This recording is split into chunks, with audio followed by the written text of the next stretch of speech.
Mike Sexton, known to the poker community as the ambassador of poker, is most often recognized as the host of the World Poker Tour. In fact, he writes a WPT strategy column for Card Player magazine. Sexton has over $2.6 million in lifetime tournament earnings and has lived right here in Las Vegas, Nevada for over 20 years. The World Series of Poker wrapped up not too long ago. You had 4 cashes in 4 different games. What do you think that says about your poker playing? Well, I mean, I still got a little game. I've always considered myself a poker player first and a commentator second. And so I had some success at the World Series of Poker, cashed 4 times, but didn't make it to a final table. That was a little disappointing. And, had I not entered the $50,000 horse tournament, I'd have made money during the World Series. But because of that event, I actually came out a little bit behind. But still, wasn't bad. So out of your 4 cashes, which do you think you performed the best in? Pot Limit Omaha, I performed the best, actually. I made the biggest cash, $36,000 in the $5,000 buy-in Pot Limit Omaha event. And then when I played the $10,000 Pot Limit Omaha event, I finished right exactly on the bubble. When all the money got in the pot, $400,000 pot I played, I had 2 aces. My opponent had 2 kings. 4 blanks came off. He spiked a king on the river, and I ended up going out on the bubble rather than being the chip leader in that tournament. So that was a little disappointing, but still, all in all, those things happen in poker. So all 4 of your cashes, you did go fairly deep. I think it was at least 4 tables you made it to every single time. Do you have any advice for players that want to be able to make it deep in these enormous tournament fields? Well, certainly, tournament poker for the most part is about survival in the early stages. You just want to hang on and survive, but accumulating chips is becoming more and more important, and I think all the top players will tell you that now. Rather than just surviving, getting in there and mixing it up a little bit and accumulating chips. So because there's just if so many indeed you people. get to the final table, you've got chips now to where you can win the tournament. And as we all know, the money in tournament poker is in the top spots. And certainly if you're looking to cash the big bucks, you want to come in 1, 2, or 3 in these tournaments. And to do that, you got to have chips when you get down there. So what did you think of the caliber of play at this year's World Series? Well, I thought the caliber of play was fine. I mean, I didn't see any, it didn't seem like anybody was really giving their money away at my table. Maybe in one of the events or 2 of the events, you had a couple weak players at the table. But all in all, the young guys that are coming up in the game today, these guys are tough players. They were very internet experienced players. They're very tournament savvy because they play so many tournaments online. And these guys are tough. It used to be in the old days when you played a tournament, if you knew everybody at the table, you say, oh boy, here I go, I draw a tough table again. Yeah.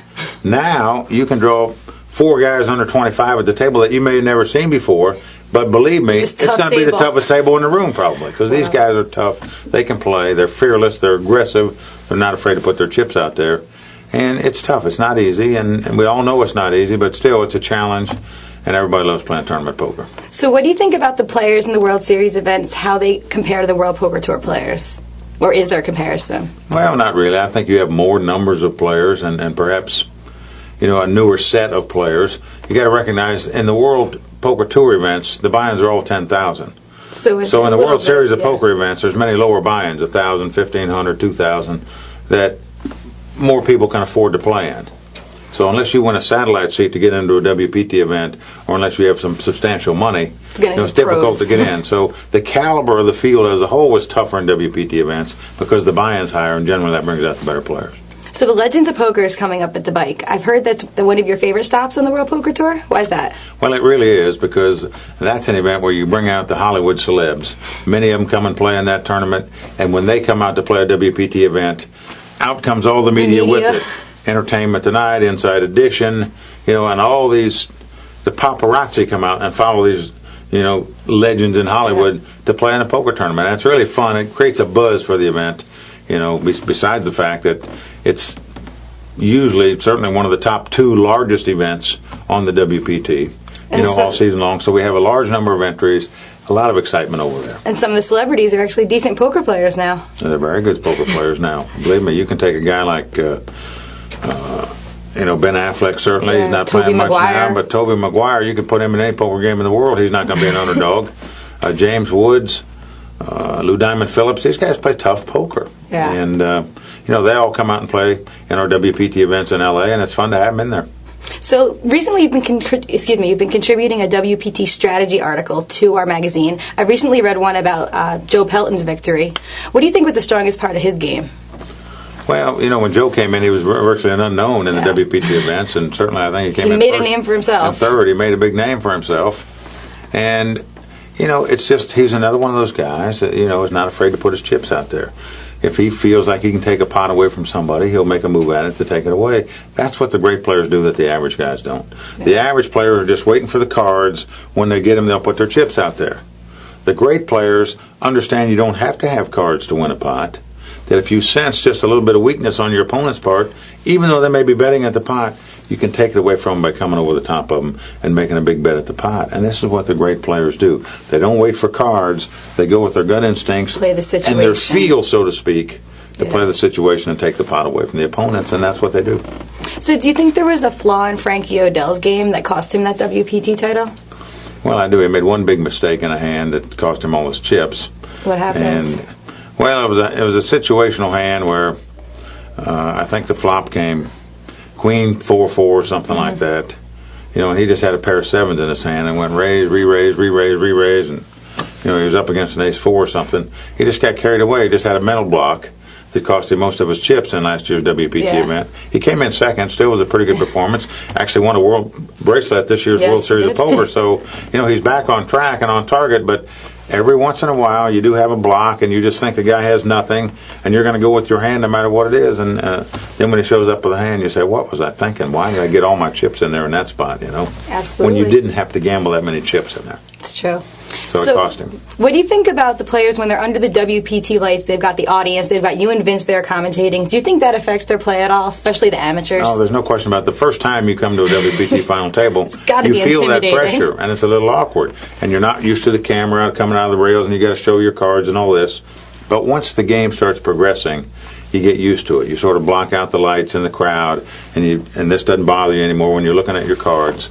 And you get used to it. So what you discover is the guys who repeat themselves and come back to WPT final tables seem to do much better than guys that get there for the first time. They're more composed the second time around? Yeah, because it is different, you know, and you know, it is pressure. And, you know, what many players are fearful about when they get to the final table is they don't want to make that mistake where everybody's going to look at them later and say, you know, what a moron. How could you make a play like that for $1 million or something? So you don't want to be embarrassed about your play. So you may not bluff as much. On the other hand, some guys bluff more because they want to be the macho image on television that they just bluff every pot. That's interesting. So you have to know the character of your opponent, really, to know what style of player he's going to be. Is he the macho man? Does he want to make bluffs so he looks like a big hero on television? Or, on the other hand, is he going to be the kind of guy that's just not going to look foolish and make any gambling-style plays with the whole world watching him? So back to your strategy article in the magazine. How do you come up with the topics for every issue? Well, we actually cover hands that are actually played live on the World Poker Tour. Some have been on television, some haven't. Most of them haven't. They haven't seen them on television, so we want to introduce something new every month. And they're really helpful. I mean, I really believe people that read that column, you know, will become a better poker player. They'll understand what these players were thinking about when they made these bets in these situations. And certainly, to become a top-notch player, you have to analyze hands. You have to say, well, what would you do in this situation? What would you do there? Why'd they do this? Why'd they do that? And once you start understanding the reasons for these bets, you know, because a guy might not have raised before the flop, so now you don't put him on an ace or king in his hand, for example. You know, so when one comes out there, you don't have to be as fearful of it, of him having one, because you've put the conclusion together that, well, he would have raised before the flop had he had an ace in his hand. So these are kind of things on a simple level that all players should be doing to make themselves better players. And certainly this column, I believe, it's a fun column. It talks about how guys who have performed well out on the World Poker Tour and how they play certain hands in certain situations. Sometimes they play them great, and sometimes they're like the rest of us, they make mistakes. That's true, but it's interesting to read about it. It definitely has to help people improve their games. So you've been writing for Card Player for a long time. A few years back, you wrote an article about looking into your crystal ball, about the future of poker. Which of your predictions have come true? Well, honestly, just about all of them. I mean, I predicted poker would be a big hit on television. I predicted players would get sponsorship money. I predicted, you know, prize money would be added by sponsors to the prize pools, and hopefully that's going to happen. It has to a minor degree, in that there's certain free roll events out there now that we get, but still, I think that poker is just going to continue to grow. As I've always said, we've got the right people coming into the game, and that's the young people, to keep it flourishing. It's true. Young people love to play poker. You know, unlike horse racing and unlike the bridge world, they're sort of dying off because most people are playing. They're older people. You know, the poker world has young people coming in to keep the industry growing. And certainly once you play poker, you get that thrill and that fun and that challenge of the game, and you want to perform. And that's why tournament poker's become so popular. It's because everyone likes to compete. And rather than play a cash game where money might not be the object, it's the idea to compete against the best, to make these final tables, to be on television. And this is a big thing now for the poker world. And certainly everybody who plays poker, I don't care if you're a pro or if you're an amateur, your dream is to make it to the final table of the big televised events. That's what you want to do. And so all your friends and family can say, hey. And anyone can make it there. That's the beauty of it. That's the greatness of poker, is that anybody can do it. So if you looked into your crystal ball today, what would be your predictions for the future of poker? Well, I wish I had a prediction about the future of online poker. I honestly believe that it's going to come back. And I say come back in terms of being regulated and taxed. I can't see that not happening in a few years' time. To me, it's just an automatic given. People that are against online gaming, fine, don't play. But those of us that like to play it, don't deprive us of doing something in our own home that we want to do. And everybody can benefit because you're going to make revenue from this. Yeah. They can pay for schools or roads or taxes or more money for the troops or whatever it might be. So I don't see how anybody can be against it. I really don't. So as a constant in the poker industry for so long, is there one trait that you recognize in players who have had long-term success? Well, as I always say, and I'm a fault to this sometimes, because when these guys are young and they're 22, 23, and they win a WPT event or win big events at the World Series or something, we say, oh, these guys are great players, but we shouldn't be saying that, To be a great player in any sport, whether it's baseball, football, you got to stand the test of time. And poker should be the same way. Let's see if these guys have money and are winning tournaments 10, 15 years down the road. If they're doing that, now you can salute them and say, okay, now these guys are great. And certainly the truly great poker players are the guys that stand the test of time. The Doyle Brunsons, the Chip Reeses, the guys that win year in and year out, and on the tournament circuit like a Daniel Negreanu, a Phil Hellmuth. These guys are the best players because they've stood the test of time and they're still winning big-time tournaments. So if you see a young player who has been really successful, maybe won a large sum of money, is there something that you can spot in them that'll make you know that they're just not going to be able to stay on top? Well, generally you can tell by the composure of the players. There's certain players out there, a guy like Nick Schulman, for example, who I think is a terrific poker player and got a good head on his shoulders. But what happens to many players is that when they win a big tournament on the WPT, they've won one poker tournament. They get this big head that they're the greatest player in the world. Some of them make a mistake and go gamble in the high-stakes cash games thinking they're a great player now. Or the craps tables. And they lose their money back. And certainly, the sad thing is that, they come into a lot of money early, then they blow it, and then they realize and appreciate how tough it really is to get back again, if you have bad habits, if you blow it in the pit, if you gamble in games that you shouldn't be gambling in and doing things you shouldn't do, pretty soon you're going to find out you don't have money left. Yeah. And it's not going to be so easy to always get that $1 million back again, for example. So certainly money management, I think, keeping your feet on the ground, being level-headed. If you're around a family or friends that keep your feet grounded, and they say, you're not such a big shot, don't think you are. Then I think you're going to have a better chance to survive in the long run. That definitely with makes those sense. Kind of people around you, that where you're not up in the air and think you're all this and that, and unfortunately many players, I think, feel that way about themselves, and when I think they shouldn't. So what would be your best advice to an amateur player that maybe wanted to have a competitive edge in a WPT event? Well, certainly the first advantage they can have is read every issue of Card Player from cover to cover, watch every event on the World Poker Tour. You will become a better player if you watch these World Poker Tour and televised events. There's no question about it. And certainly just analyze and understand hands. Find somebody whose game that you really think is good. And then talk to them about certain hands in certain situations, whether you're playing in a tournament or a cash game. When a hand comes up that you made a borderline play, or you think maybe you could have done something better to get more value out of that hand, or maybe you should have got away from that hand. Discuss these situations with people whose game you respect, and you'll be amazed at how much input that will give you to becoming a better poker player. Find somebody whose game you respect and play heads-up freeze-outs with them. It doesn't matter what the money's for. If you're playing for $10, $20, $50, $100, just each of you take a stack of chips, put one chip and two chips in the blind, and play until one guy wins all these chips. You'll be amazed at how much better of a heads-up poker player you'll become if you play heads-up poker with somebody whose game is good.